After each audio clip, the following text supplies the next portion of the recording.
This episode is brought to you by Cargo, a strategic marketing firm that we at Stone Mantle have partnered with for years.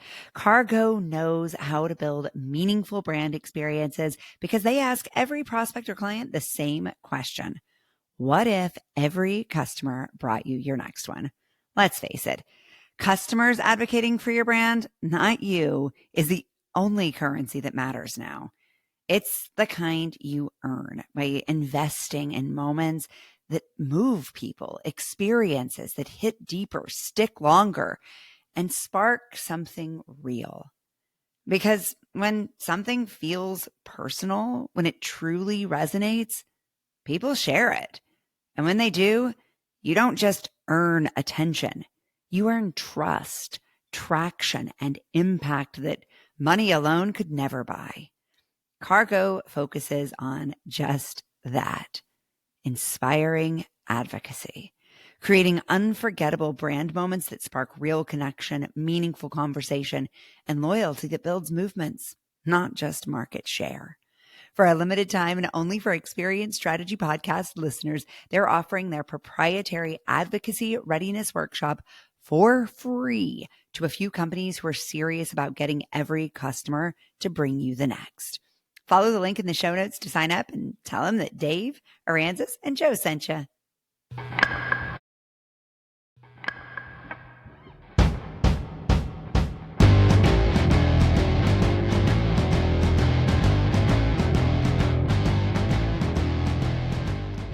Welcome to the Experience Strategy Podcast with Joe Pine, author of The Experience Economy and lots of other bestsellers, Dave Norton, an experienced futurist and founder of Stone Mantle, and me, Aransas Savas, an expert in coaching, motivation, and behavior change. Each week, we bring you a trending story from the news and share our hot takes. And this week, it's just basically us saying we're trending because we think we're really cool. Because we want to talk about a recent article that Joe published in his Substack, The Transformation Economy. So, Joe, want to give us the lead in and the summary of your own article? Sure. Well, excuse me.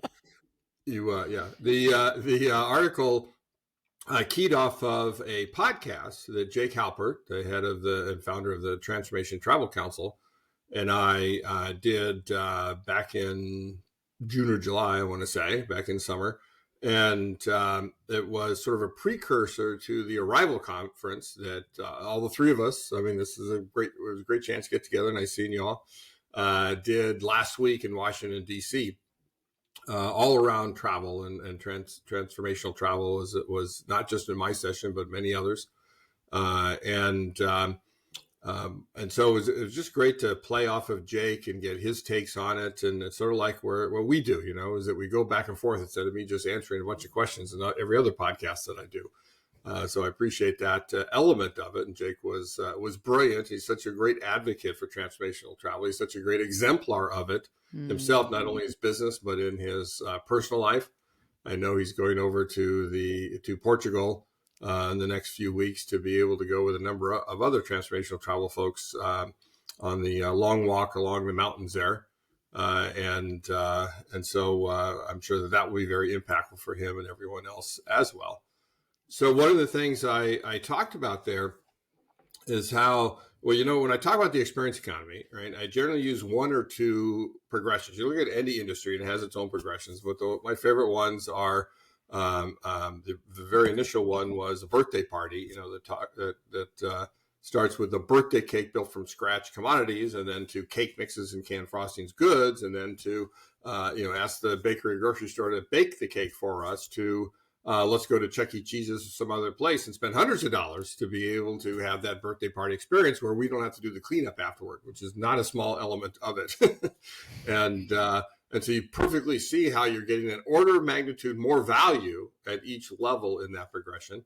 And the other one, of course, is coffee, where you start with a coffee bean that costs 3-4 cents per cup of coffee to coffee goods in the grocery store that you buy and cost 5, 10, 15, 20 cents.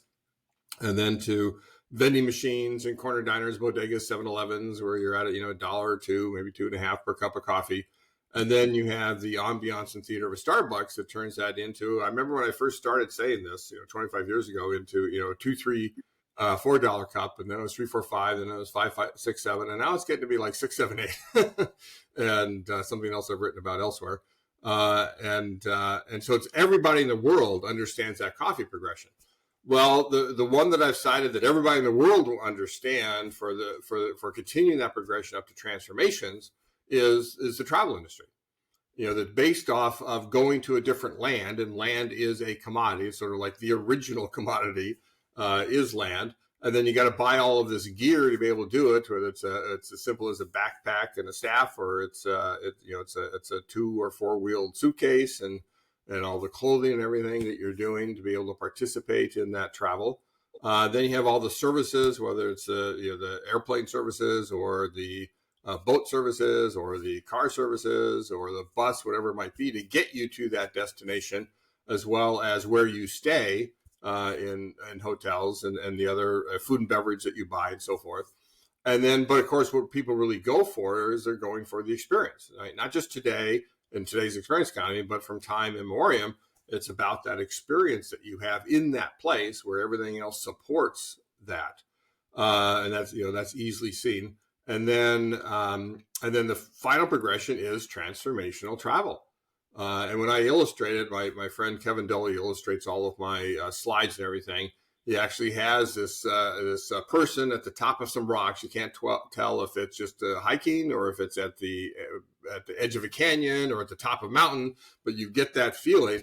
And he is wearing, he does have a back half, does have a staff, does have a hat. And one of the things I love about it is he's facing the other way.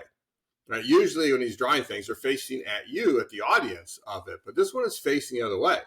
It's about his future. It's about the travel he's going on. It's about what he's going to experience and how that has the opportunity of changing him.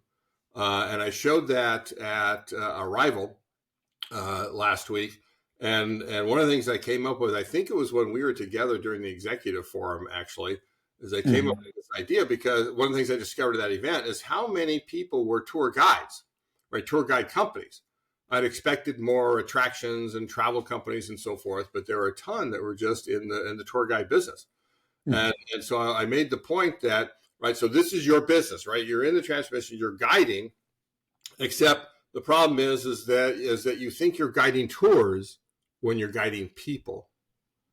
Right? And that's the transformational angle too, is the economic function is guide. We extract commodities, we make goods, we deliver services, we stage experiences, but we guide transformations. They're the ones that change, and we help them do that based on previous journeys that we've taken people on in general and guiding them for it. And so that really hit a big part of that audience and really got them, I think, to really understand it. Sorry for all the reallys. Dan Christian, who I should have mentioned already, is the one who did this interview, is mentioned in here, and he interviewed me afterwards as part of the Arrival event. And he said, yeah, I thought that was really good. And when I looked around, I saw a lot of shaking heads. And he thought that was really one that helped really hit it home. So I'm thankful for all the interactions on that Monday when we were together that yielded that insight. So I've been monologuing enough. That's great. Get your reactions to it. Well, I mean, of course, I love it because what they are essentially acting as is the role of coach in these experiences. And so the role of a coach is to guide realization and trigger reflection and learning, right? And so my role, whether it is in the work that I do with companies, helping them create sort of coaching focused experiences for companies, or whether it's in my own coaching practice, is to get people to openly and honestly reflect on what they care about, what they actually want. And then, We'll come back to that. Go ahead. yep. And then to get clear about what's making it harder and what's making it easier. And then to internalize that learning through reflection. And so in essence, that is the same thing as your encapsulation, right? There is preparation, there's action, and there's reflection. And then it's a continuous cycle, right? Like any behavior change model, it is a continuous cycle. And so what we're essentially doing when we're thinking of our travel guides this way is we are equipping them to trigger realization. And those realizations are effective because they're triggering realistic realization, not fantasy realization. And I think that, I loved the point you made in here that transformational travel is the one that delivers on the ideal fantasy or expectation of travel, that it will change me. And yet most transformations are small t, and they change my physical space. They change my point of view temporarily. Maybe I eat something differently. I think a little bit differently, but it's not sustained because I haven't done the work or been guided to do the work to actually transform. Yeah. Yeah, I think that's really interesting. I love what you are both describing.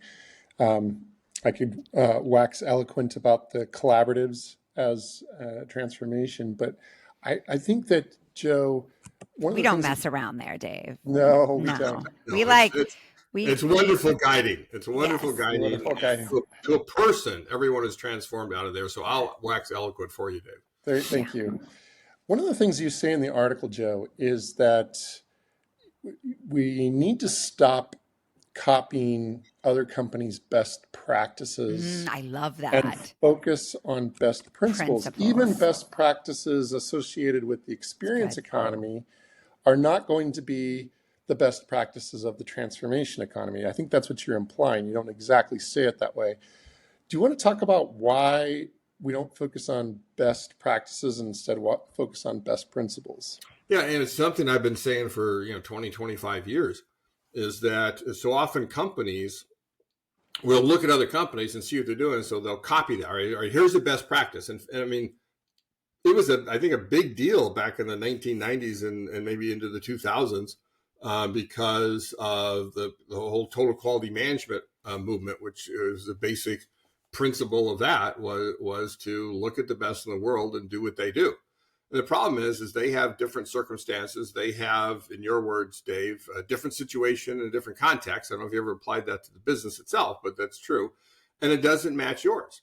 And so at best, when you copy somebody, one, rarely does the copy exceed the original, as we all know from everything. And two, it is by definition not innovative. There's no innovation going on whatsoever. And you need to, if you want to continue to thrive as a business, you need to innovate. So what Best Principles does is it says, let's look at this company in its context, in its situation, and let's extract out the principle that it is applying and see how we apply that principle to our business. When I do learning excursions or experience expeditions and take clients out to different cities and to experience what they have, usually the best they have to offer and occasionally some of the worst experience out there so they can learn from them. Go through a specific exercise. Okay, for each one of these places we visit, each stop on the tour is write down principles that you see them applying that enables them to stage a great experience, or if they're a bad one, the principle that they are ignoring that causes them to have a poor experience. And now extract out that principle on the other side of the flip chart. Now I want you to write down how you might apply that principle, right? Forget about the original context and situation. And then you can actually come up with new innovative ideas. You can do things differently in the application of a principle. So best principle is just far better than best practices. I totally agree with you. Part of what I thought you were also implying is that because they are different economic offerings, there are different requirements for them as well. So the output, the business model output has to change. So if you can stage a compelling experience, good for you. The output is different. It's a memory. It's something maybe meaningful that happens. It's the value of the time. But if you go for a transformation, the output is different. It's much more internalized. It's much more identity driven, and therefore you can't just extract something that was a best practice in the experience world and immediately have it create the same kind of revenue and output that it would in the transformation world. Yeah, I'm not sure I implied it, but I'm glad you inferred it. This is why we try to have smart friends. And what and so I mean you're exactly right. And particularly that one of the things I sort of completely discovered, had inklings of, and partly under your influence, Dave, is come up in the new book, the Transformation Economy, came up with 4 levels of experiences, and sort of like instantiated. Mhm. At the lowest level is memorable, right? If you did not create a memory, it wasn't an experience, it was a service. I often say the easiest way to turn a service into experience is to provide poor service, because then your customers remember you. But unless you're in Edbevics or medieval times, right? That's not the route you want to go.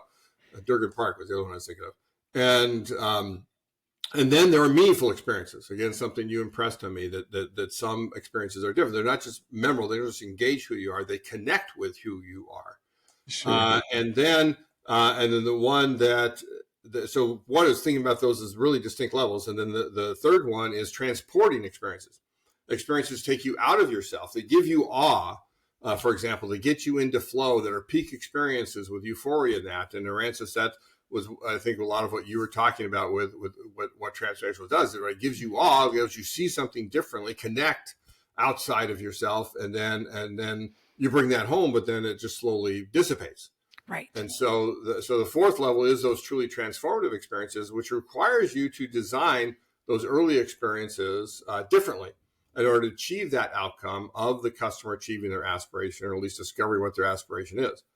But the key to that is what I call, and I don't, forgive me if we've mentioned this before, but encapsulation, which is briefly referenced in this article, but I read another post on that, which is where you encapsulate the experience inside of 3 things. That one, you do preparation beforehand to prepare them for the experience. And this might be a ranch is thinking about those possibilities of are you looking to see differently? Are you looking to do differently? Or do you have anything outside of just time well spent that you want that's niggling at you? Are there issues in your lives that I'm sure you get into?